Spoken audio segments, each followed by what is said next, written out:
Quand on était plus jeune, chaque semaine ou chaque dimanche, ñu jox la sa tablette nga naan ko pour la prévention. Il y en a qui le prennent parce qu'ils pensent que ça va les protéger. Mais la chloroquine, c'est pas le médicament qui soigne le coronavirus. Donc c'est un médicament boo xam ne dafa nekk ci benn arsenal thérapeutique pour aider à ce que la personne guérisse plus rapidement dans les études préliminaires. Donc dafa loo xam ne il faut que ñu avancer ba ci kanam pour mun a am une certitude dessus. Donc faut pas jël coronavirus bi rek accroché ko ci chloroquine. Ça, si on le fait, c'est une erreur. Maintenant, il y a des études yu commencé wane na ay résultats. Avantage bi mooy c'est que c'est un médicament c'est un médicament boo xam ne xam nañ ko. C'est pas quelque chose de nouveau xam nga bu fekkoon sax garab bu bees la mais garab boo xam ne xam nañ ko. Effet secondaire am contre-indication am yëpp indication bi xam nañ ko. Donc c'est maîtrisé. Donc on peut se permettre de l'utiliser mais bien sûr il faut que ce soit encadré. Mais c'est pas le médicament du coronavirus. Donc ça c'est important. Bon BCG bi après ça c'est toujours des hypothèses. Je pense qu'aujourd'hui ñu ngi ci phase de recherche boo xam ne des hypothèses fusent de partout quoi. C'est-à-dire chacun essaie de comprendre. Parce qu'effectivement, en Afrique, la ñuy xool pourquoi peut-être dans les pays comme au Sénégal, il n'y en a pas assez. On peut croiser. Est-ce que c'est pas parce que c'est des zones endémiques où les gens ont fait le palu? Est-ce qu'il y a un croisement? Mais ça reste toujours des hypothèses. Donc aujourd'hui, kenn mënul avancer avec certitude que telle chose mooy protégée contre le coronavirus. Docteur, ñi sangoo niim nag. garabu niim ñi nekk ci mbedd mi. En 10 secondes. Non, c'est important. Charles. Sérieusement. La fois dernière, ça a été évoqué ici. xam nga li ngay sangoo c'est extérieur en fait. Vraiment jaarul say poumon. Parce que bu ñu xoolee feebar bi ni muy contaminé woo rek.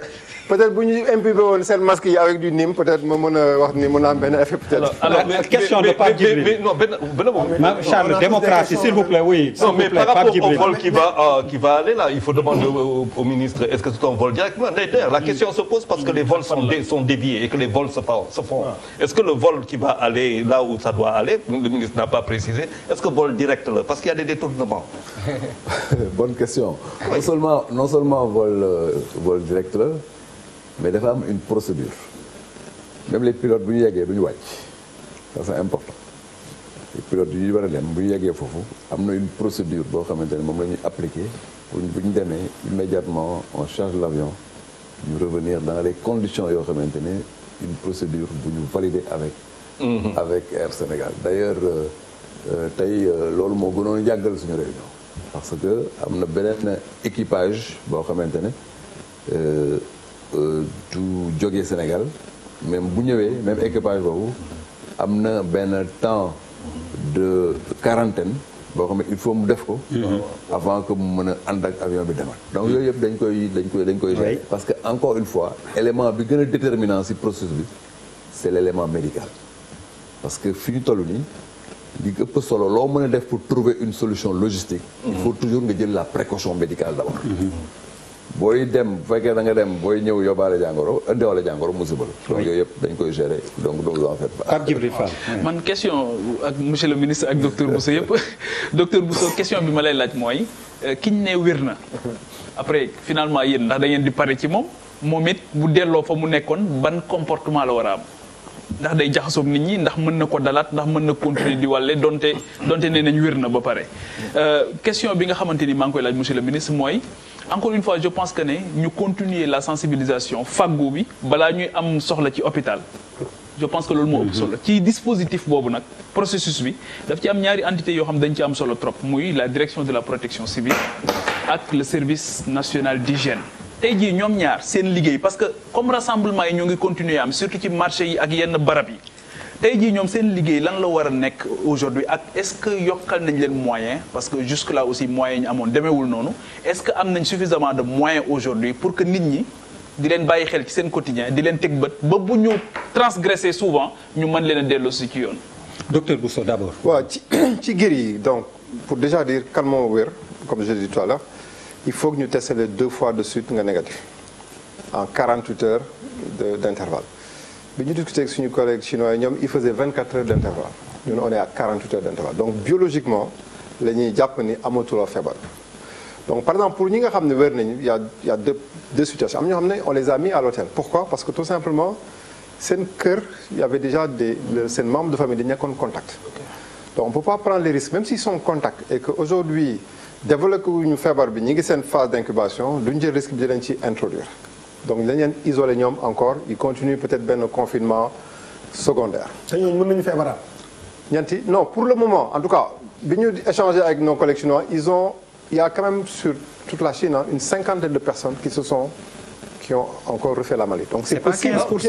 Non, pas ce que je dis. 50 personnes. Ouais. 50 personnes qui ont développé la maladie une deuxième fois. Ce qui n'est pas non, c'est très faible. C'est très faible. C'est déjà très faible sur plus de 80 000, 80 000 cas. Mais ça veut dire que ça peut arriver. Donc ces personnes maintenant ñi nga xam ne wér nañ nag. Là, nous sommes en train de préparer un protocole pour les suivre au moins sur 15 jours, de manière, mais c'est à distance.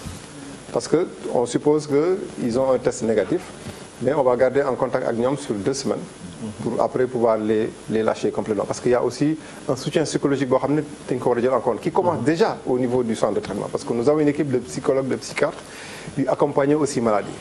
Parce qu'il y a am na ñoo xam ne une stigmatisation am na ñoo xam ne génn nañ ne nañ mënuñu dem fu ñu dëkk parce que tout simplement dans tout le quartier ils sont stigmatisés donc c'est des personnes yoo aussi c'est pas parce que dañu guéri rek nga abandonné leen donc yow obligé aussi nga am benn accompagnement et ça prendra le temps qu'il faut mais déjà par rapport à la maladie donc on se donne nous 2 semaines pour pouvoir les suivre à distance et après ñu mën leen libérer mais ils peuvent normalement reprendre leurs activités normales. La question bu Pape Djibril pour monsieur le ministre. Oui. Est-ce que tamit du corona bi c'est pour le conforter suñuy orientation stratégique en matière de priorité santé recherche ki yooyu yëpp équipement hôpitaux pour dolli ko.